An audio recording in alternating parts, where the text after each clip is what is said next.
बहुत समय पहले की बात है। एक बादलपुर नाम का गांव था। उस गांव में एक बादल नाम का किसान रहता था, जो कि अपनी पत्नी और 2 बच्चे के साथ रहता था। उसके दोनों बच्चे बहुत ही प्यारे और नटखट थे। वह हमेशा किसी न किसी को परेशान करते रहते थे। एक दिन बादल घर में बैठा हुआ था और उसकी पत्नी खाना बना रही थी और दोनों बच्चे आपस में खेल रहे थे। अरे चिंकी, चलो हम क्यों ना माँ को डरा देते हैं।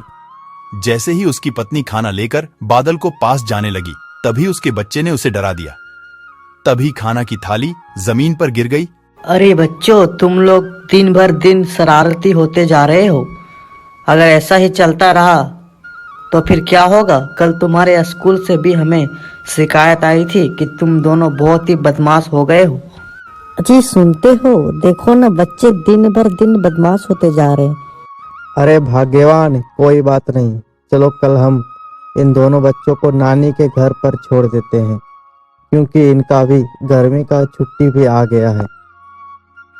इतना कहने क्या बात, चारों ने जैसे तैसे करके खाना खाकर सो गए। अगले दिन जब सुबह हुई तो बादल अपनी पत्नी से बोला।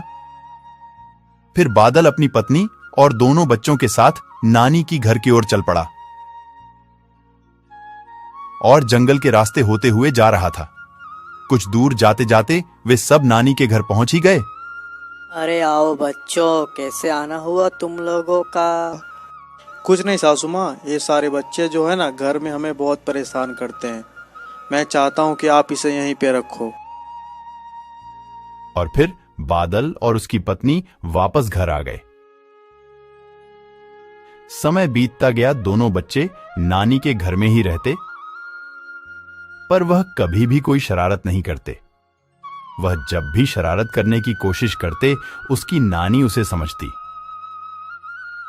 बहुत समय बीत गया और बच्चों की गर्मी छुट्टी भी खत्म हो गई। बच्चे भी घर आ गए और उस दिन के बाद वो कभी भी शरारत नहीं करने लगे और अच्छे बच्चे की तरह रहने लगे।